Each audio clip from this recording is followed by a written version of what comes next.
We're good to go. All right. Good morning, everyone. Good morning. Good morning. My name is Quarles-Mowrer, and I'd like to welcome you all to the Unitarian Universalist Fellowship of Pottstown.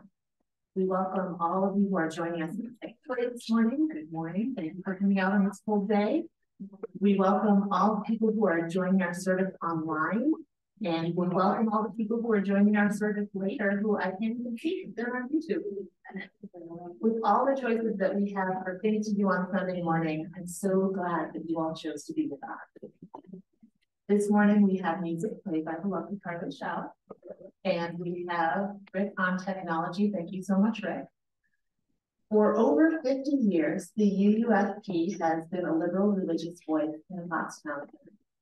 As UUs, we believe that facts and faith are not an either-or proposition. We believe that we should honor the past, even as we explore into the future. And we acknowledge that the past doesn't have all the answers, but one of the best ways to honor the past is by making sure that we don't repeat it. But perhaps most importantly, we believe that there are plenty of questions to explore and that everyone is inside the circle of compassion to explore with us. So we hope that your spirit and your heart and your mind are refreshed as we join again today to commit ourselves to our 7 guiding principles. And if you need to know what they are, they're on the outside of your order of service and they're inside the hymnal. We come together this Sunday morning and every Sunday morning, not because we share a creed, but because we share a promise. We promise to support one another on our spiritual journey.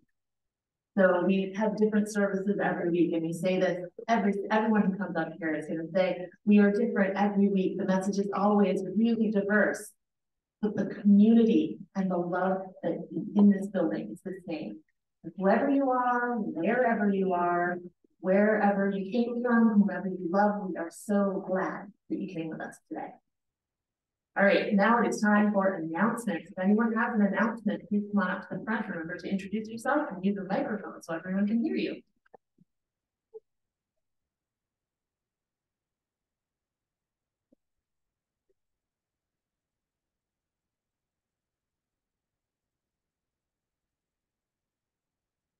I'm Chloe, and I've set up a donation box in the social hall for a rescue called All Four Paws.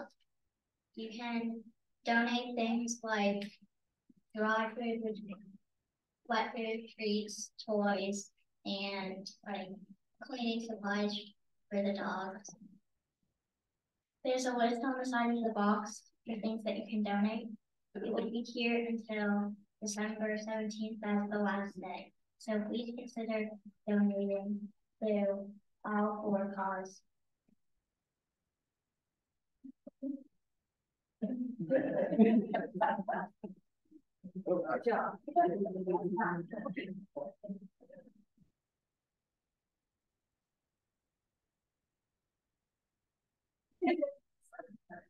Hi, I'm Rick with your Friendly Neighborhood Tech Committee.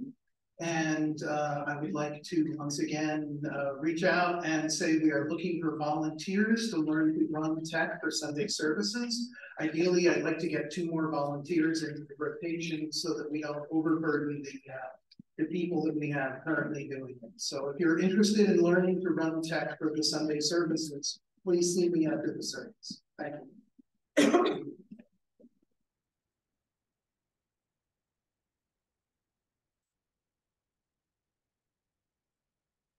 I'm Laurie.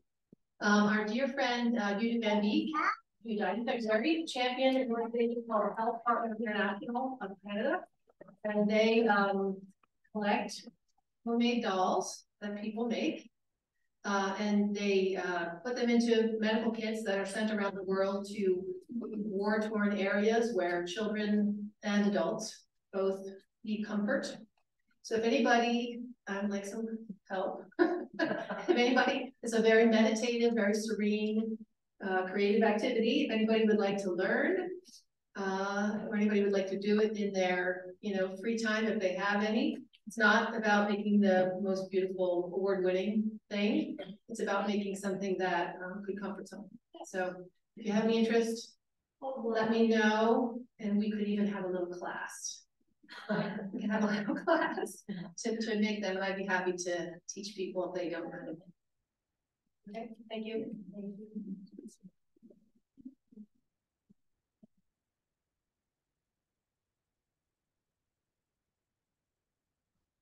Okay, this is a very small announcement. We've got a lot of parsley growing out there, and I'd love it if you would just, after the service, go out and pick a big bunch of a nice bouquet. Okay, all right, that's all that's left right now in the garden besides the incubating garlic. So, okay, thank you.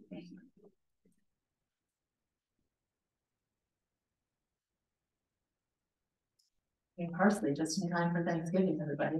Take it off your list.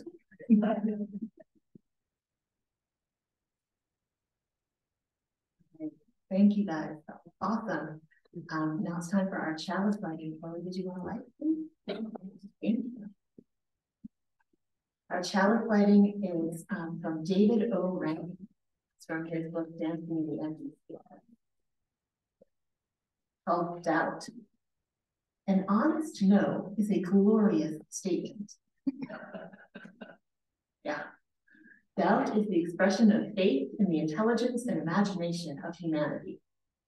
Doubt is the expression of humility about the capacity for errors and mistakes. Doubt is the expression of wisdom when popular and rewarding truths are wrong.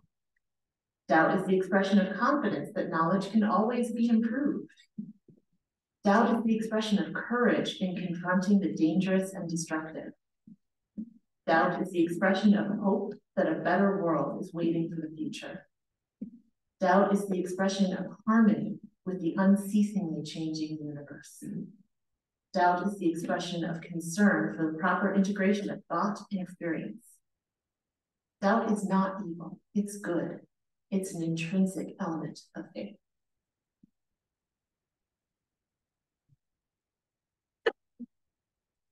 And about that first sentence in there, no is a complete sentence. That is one of my friend's favorite things to say. All right, so now it is time for the chime. This chime is kind of a reminder. And I can see people bending over to do it right now.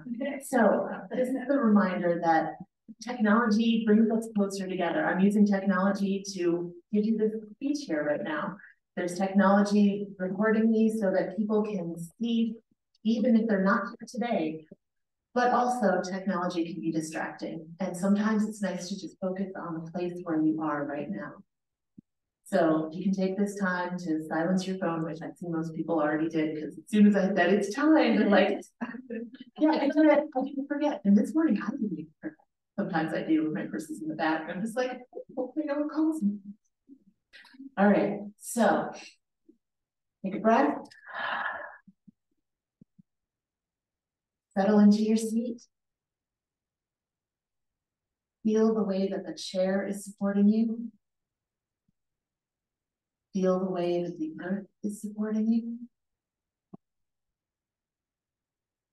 Feel the energy of the room surrounding you. Feel your breath as it moves through your body. And listen to the sound of the chime.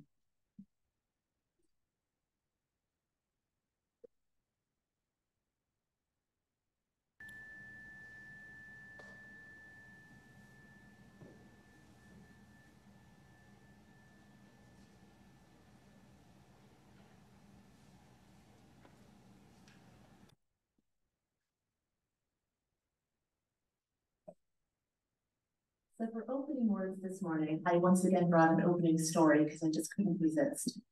This is called, it's from Roller Skating as a Spiritual Discipline, which this is actually a really fun essay as well. And someday I promise to read it to you guys. But today we're going to read about the Bible and Bigfoot. There is a controversy among those who search for Bigfoot. The debate centers around a famous 1967 amateur film that shows Sasquatch sauntering away from a river. This movie has long endured the close examination of critics and helped to bolster the faith of Bigfoot believers. One such examination, however, threatened to upset the apple cart. two researchers took a close-up look at the movie, frame by frame. They zoomed in, they magnified all the details of each shot, and after careful study, they determined that they could just make out what appeared to be a zipper. A zipper, and they thought, oh no, it's probably a fraud. It might not be anything more than a man wearing a monkey suit. Now, oddly enough, those two researchers were not skeptics who were setting out to debunk the myth of Bigfoot. They believe in Bigfoot, and they continue to believe in Bigfoot in spite of the conclusion that that film is a fraud. Unfortunately, these researchers found themselves ostracized by many in the community of Sasquatch seekers. Their views unsettled the basis of faith among many of their colleagues. Friendships went bust, coworkers were estranged, the two people were cast out of the fold. Now, I think a free and responsible search for truth and meaning is like the quest for Bigfoot. If you've ever traveled through the Northwest wilderness, you know there is room out there for the hidden and the unknown. And our ideas about the mysteries of life should be open to scrutiny and careful examination. For better or for worse, I'm the kind of person who looks at my ideas and beliefs frame by frame, magnifying and zooming in on the details, examining the nuances and subtleties. I think my beliefs should be able to hold up under close inspection.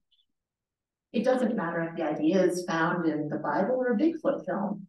I believe a good idea will hold up under close scrutiny. Engaging in this process does not always help me to win friends and influence people. And yet, I think it's the best way to engage in the search for truth and meaning in life. And it's also not a bad way to go about looking for Bigfoot.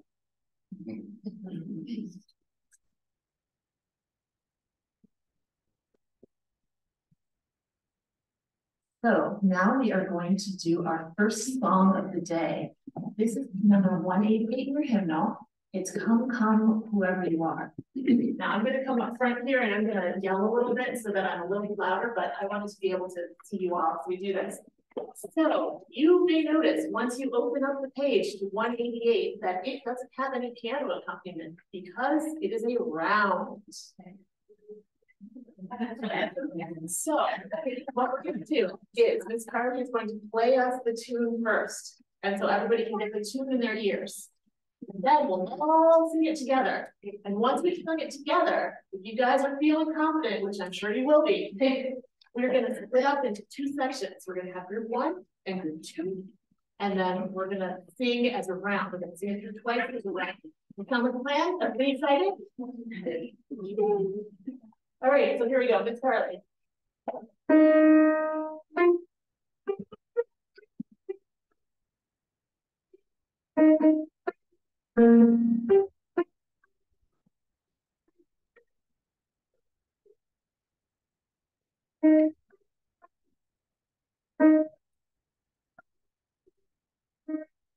Right, everybody together.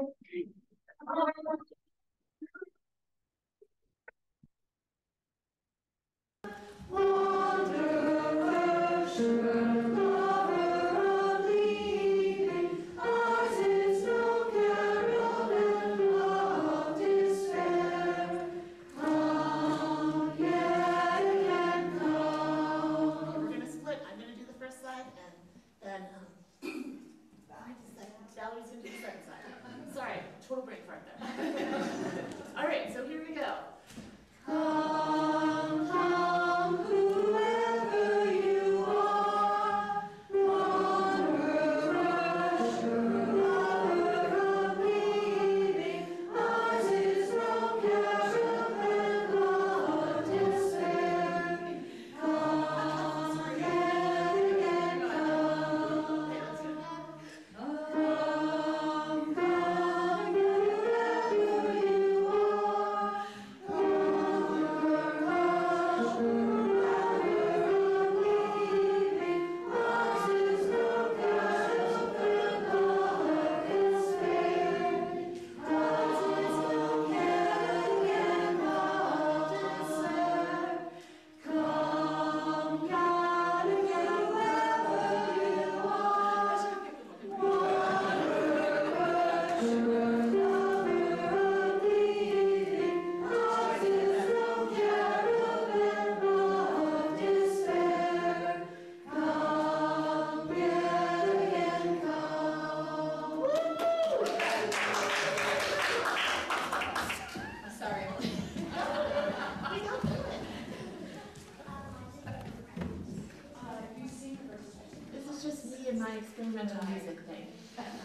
what? We're gonna have like a really weird one for 194. Yeah. Ready? But it's not yet, so we've got some time. Now it is the time for a story.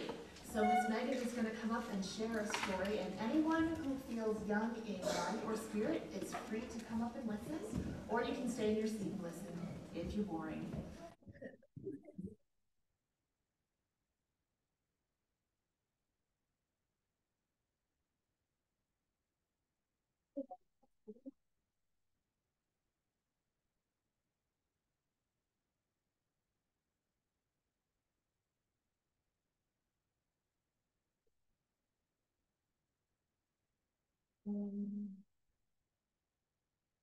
Right. You want to there, or do we give you that? I'll go there. Okay.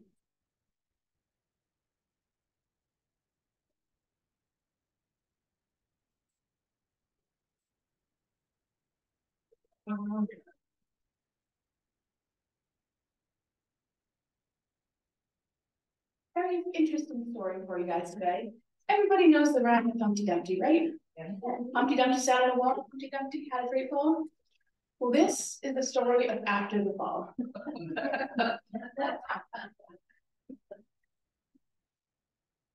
My name is Humpty Dumpty. This was my favorite spot, high up on the wall.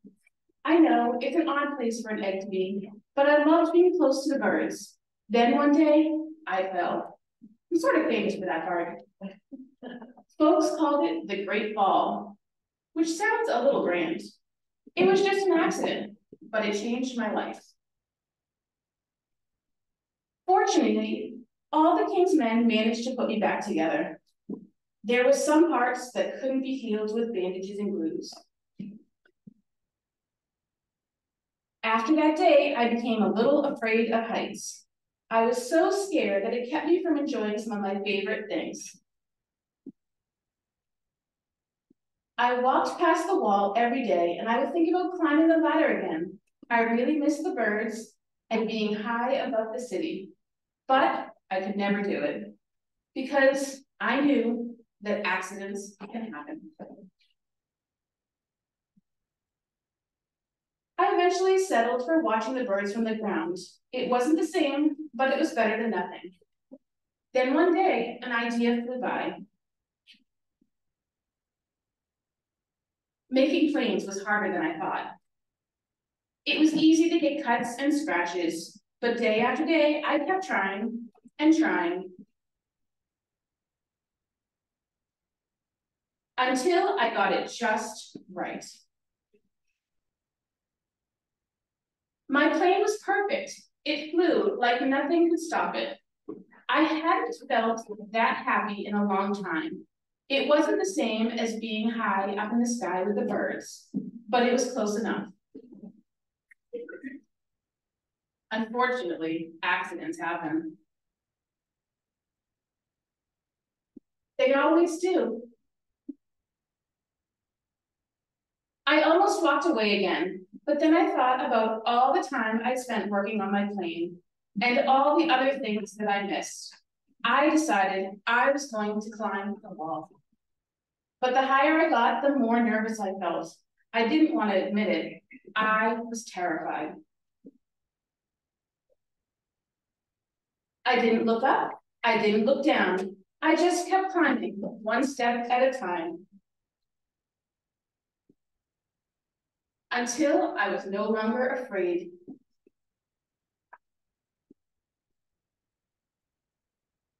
Maybe now you won't think of me as that egg who was famous for falling. Hopefully you'll remember me as the egg who got back up.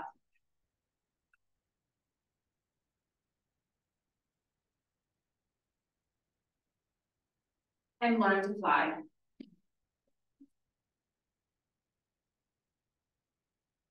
So the Humpty Dumpty hatched into his bird and flew away.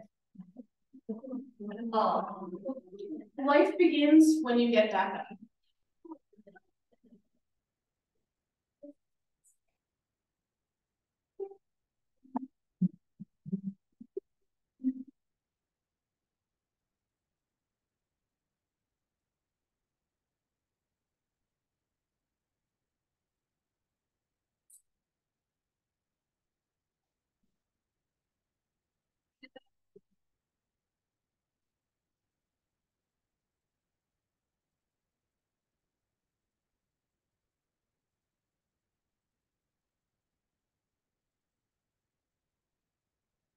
That was such a great story.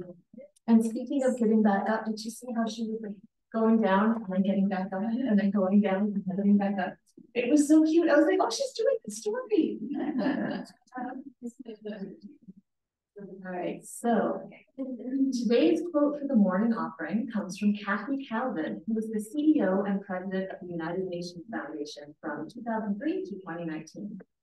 She said, giving is not just about making a donation, it's about making a difference. And that's true no matter where you give. And you know, the life and the work of this fellowship are enriched by the gifts that you all offer, because you guys make a difference here. You offer companionship, your caring, your time, your food, and yes, even your money. So let there be an offering this morning to support and sustain the UUFP. If you're a visitor, feel free to let the plate pass you by because your presence is a gift to them.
Thank you so much for the morning offering given in the spirit of generosity and received with so much gratitude in them.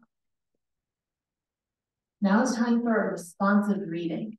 And I know that not everybody likes to do responsive readings because sometimes reading something out loud feels like affirming something when you can't read ahead and you're not sure you agree yet. So if you would rather just follow along, you can feel free to just follow along. It's number 650. It's called Cherish Your Doubts. The words are in the hymnal, but they'll also be up here on the screen for you if you'd like.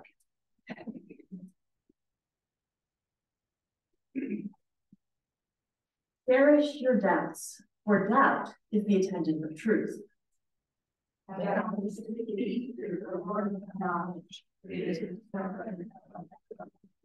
A belief which may not be questioned binds us to error, for there is incompleteness and imperfection in every belief.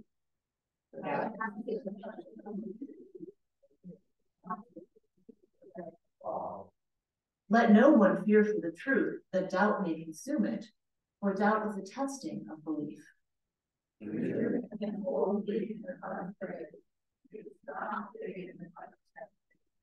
For truth, if it be truth, arises from each testing stronger and more secure.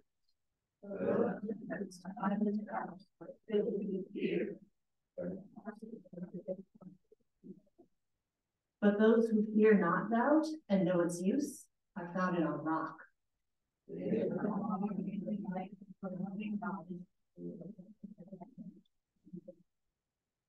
Therefore, let us not fear doubt, but let us rejoice in its help.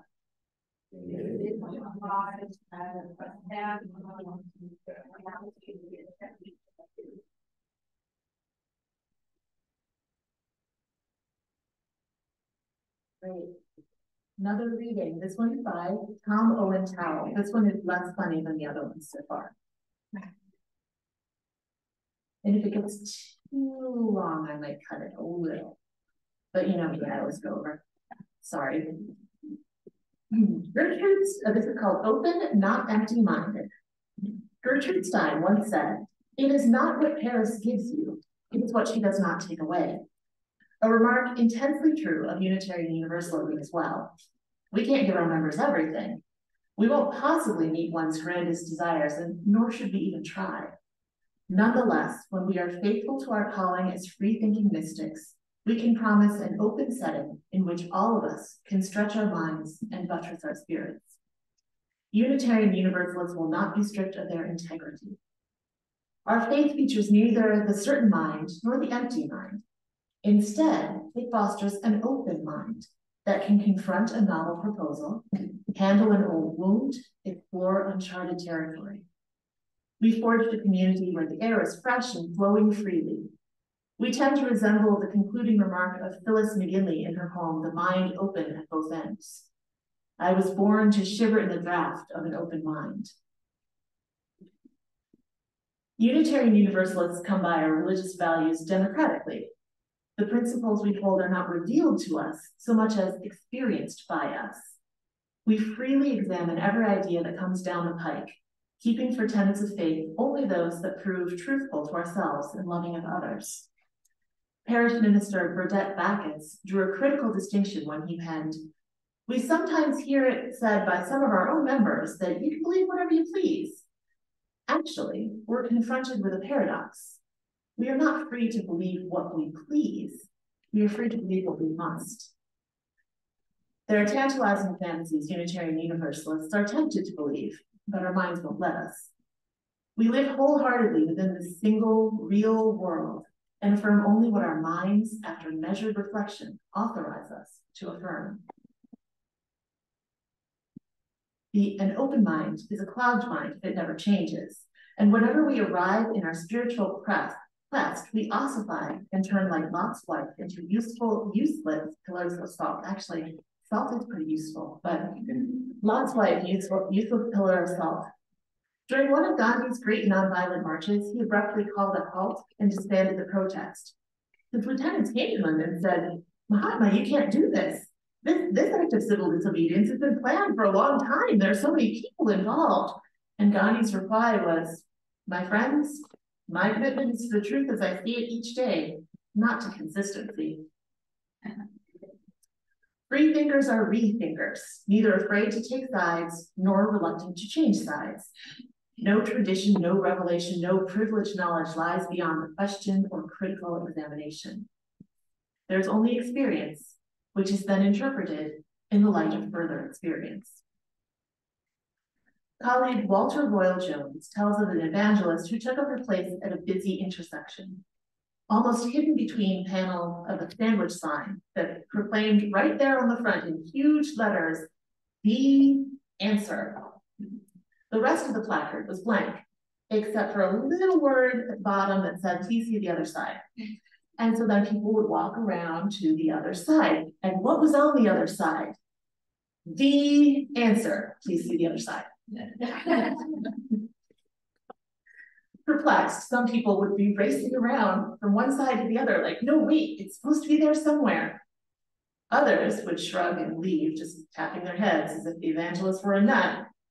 Some began to snicker and laugh, laughing. The evangelist must have been a clown. Still others, sensing a slight to their settled conviction, left scowling. The evangelist was a false prophet and a deceiver. But at length, a wise woman came by, considered the sign from the front, considered the sign from the rear, and finally spoke. She said, "Yes, we all want the answer, yet being willing to see another side is the only way to even come close." As a community of free-thinking mystics with hands, Unitarian Universalists urge people of all ages in our religious home to share honest confusion as well as firm conviction. We don't bask in quandaries, but we aren't timid to confess them. In the intrepid sharing of bewilderment among trusted spiritual kin, we garner both enlightenment and resolve. The Reverend David Bumbaugh composed a poignant benediction that conveys the vision of creating a cohesive community of open-minded people.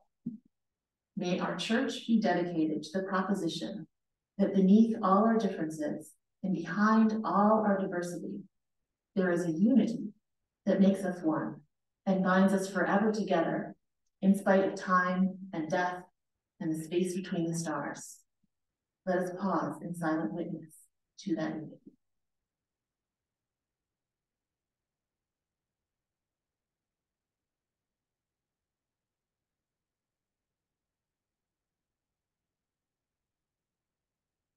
Now it is time for another hymn, and this one is unfamiliar, and it is an odd tune. The first half of it actually sounds pretty simple, and then you get to the second half, and you're like, what happened? But the words are great, so we're gonna try. It's hymn number 194, Faith is a Forest.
guys are superstars, let me tell you. That is not an easy one.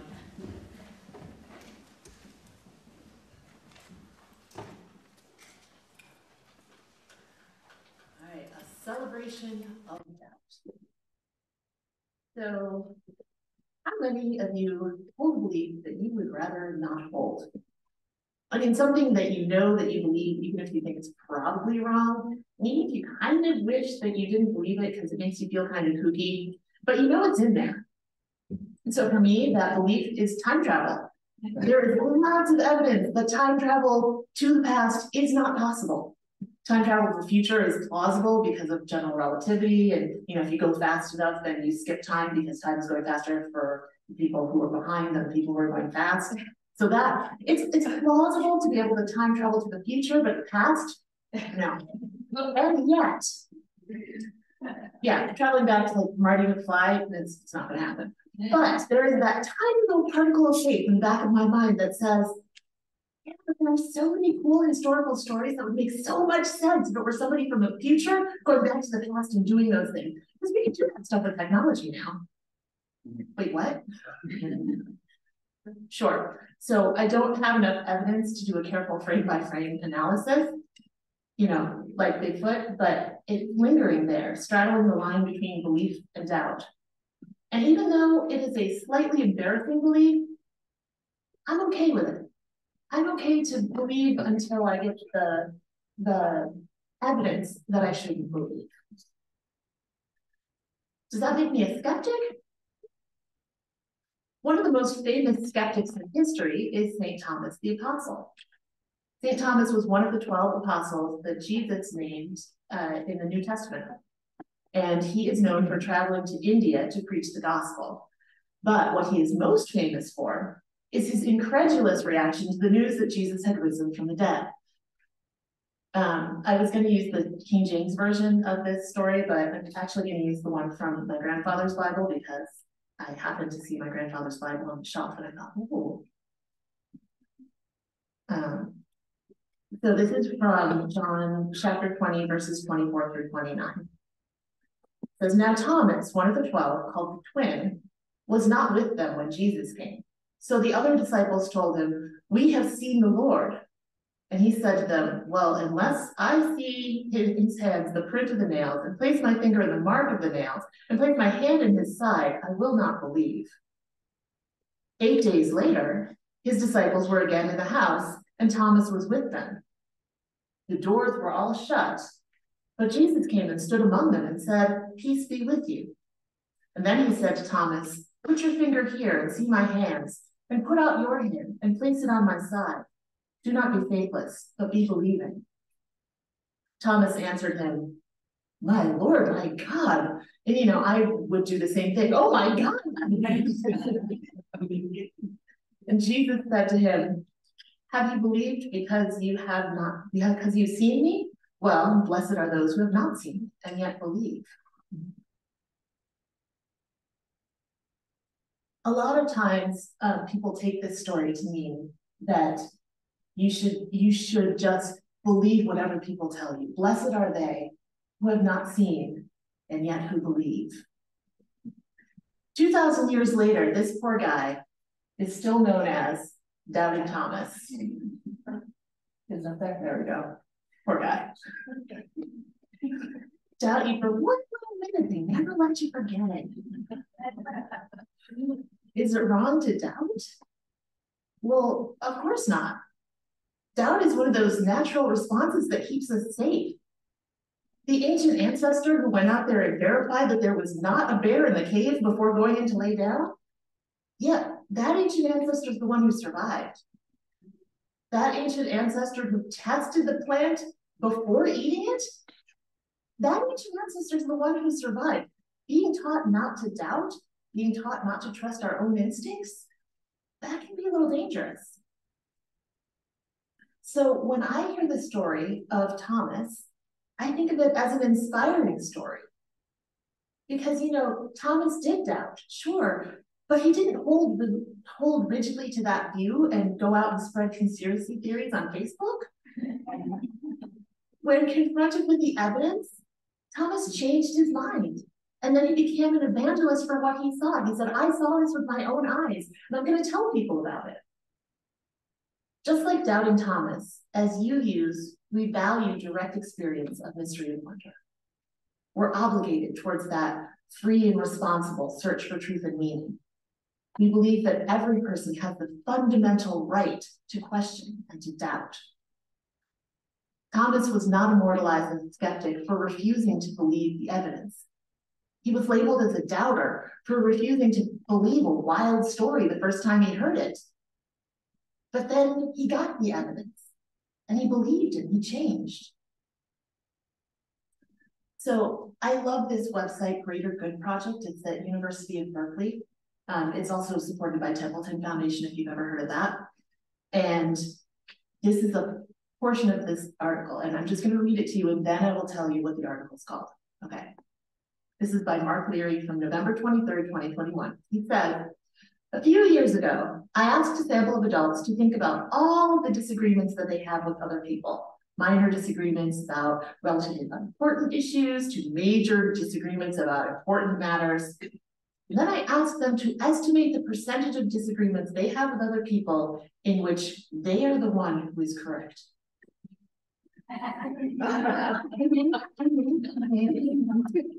Only about 4% of respondents indicated that they were right less than half of the time. Only about 14% said that they were right half the time. The vast majority, a whopping 82%, reported that when they disagreed with other people, they were right. Ask yourself the same question. In what percentage of the disagreements you have with other people are you the one who's right? Yeah, well, if I'm here to argue, I'm probably right, right? I need to convince you that I'm wrong. Would I believe the evidence, like doubting Thomas? Would I search for truth, even if those results don't align with my beliefs, just like those Sasquatch researchers? So that article is called, What Does Intellectual Humility Look Like? Yeah, you guys have heard of intellectual humility, I can tell. So intellectual humility can loosely be described as the capacity to keep an open mind.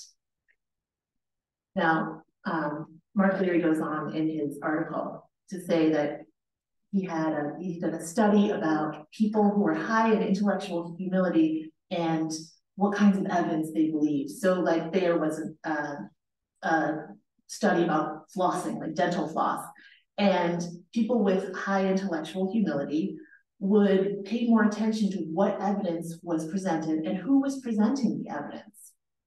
And they would realize that maybe their beliefs could be wrong because they're paying attention to the quality of the evidence on which their beliefs are based. And then there was another study that he did where participants are reading sentences about controversial topics. And what he found was that intellectually humble participants spent more time reading those sentences that they disagreed with than the people who are low in intellectual humility. Now, people who are low or high in intellectual humility, the sentences they agree with, they'll spend about the same amount of time reading, but if you're high in intellectual humility, you'll read the sentences that you disagree with more, like you're trying to parse out why someone would agree with this. And along the same lines, there was a study by Tanel Porter and Carmina Schumann that found kind of the same thing. People who score highly in intellectual humility are more interested in understanding the reasons that people disagree with them. What he says here is, these and other findings suggest that people high in intellectual humility pay greater attention to evidence for and against their beliefs and spend more time thinking about beliefs with which others disagree.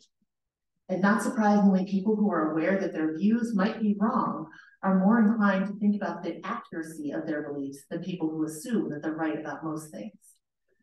Maybe I owe my daughter a little bit of an apology, because maybe she's right, 30% of the time. So do any of you remember, this is a kind of obscure cartoon. There was a cartoon in the 90s called The Tick. It's like a bumbling superhero. So if you remember that cartoon, you may remember Tung Tung, which was this giant creature created by the villain Dr. Mung Mung, which was, as the name kind of suggests, a giant creature made entirely of tongue. And in this one episode, Tung Tung switches bodies with the Tick. So the Tick is all tongue, and Tung Tung is the Tick, and Tung Tung wanders around like trying to lick things. And Dr. Mung Mung says, "Pity for Tung Tung, for he has one small tongue with which to taste the world." Well, in some ways, we are all like Tung Tung. We only have our one small self with which to experience the entire universe of possibilities. And even though we can be intellectually aware that other people have different experiences, that they, like ourselves, have just this one tongue with which to taste the world. Not having lived their lives and not having been in their bodies, we can only appreciate their viewpoint in the realm of imagination. While I like to think of myself as having the ability to empathize with others, I've only been hungry when I could not be troubled to make myself something to eat. I've only slept outside when I've gone camping. I've only lost access to drinking water when we redug our well. And okay, sure, we did not choose to have our well pump fail, but on the other hand, it only took a couple days to have our water restored, and the cost was something I didn't have to worry about. And, you know, once I was in line at the grocery store and I was behind a woman who gave her mascara back to the cashier and said, okay, you have to take this one off my order. And she had to put back her name brand mascara and pick out a store brand one because she couldn't afford it. And I was thinking, wow, I have never needed to pay such close attention to my finances that one tube of name brand mascara was going to make a difference. And you know, there are some people for whom that is like a daily reality. But then on the other hand, there are some people who would view the fact that I have not bought a new couch despite the fact that my dog ripped a hole in it 2.5 years ago. They would view that as like that tube of mascara, like it's a couch, just buy one. There are people who have different lives from mine, but I only have one small tongue with which to taste the world. Imagination and experience are not the same.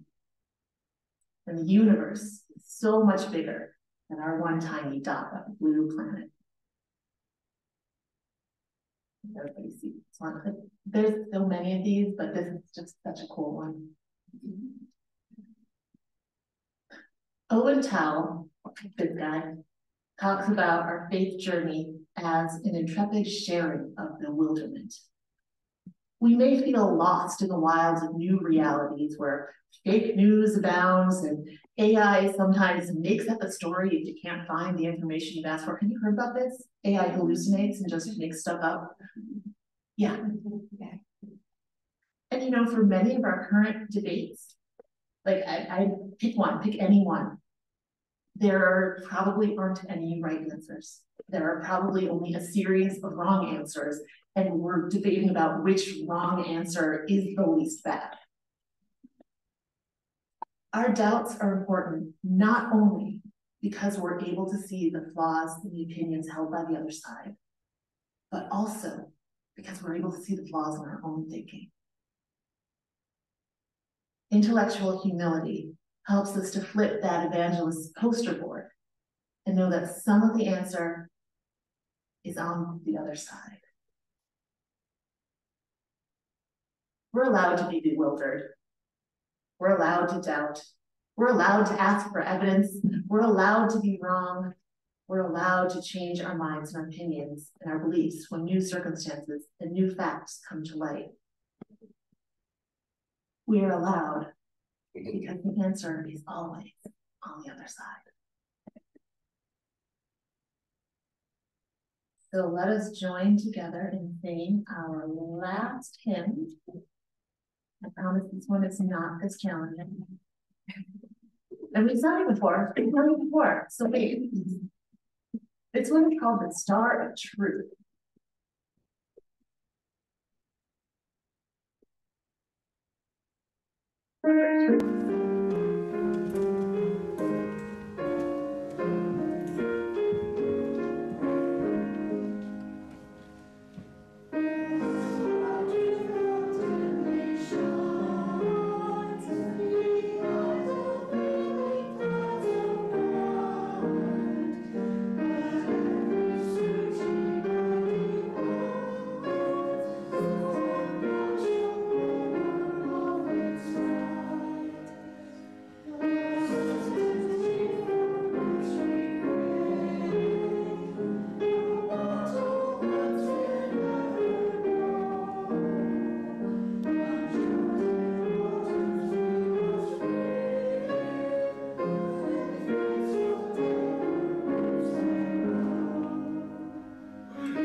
Now is the time when we extinguish the chalice. So if you'd like to join me in reading the extinguishing words, they are printed in your order of service, but they're also up on the screens.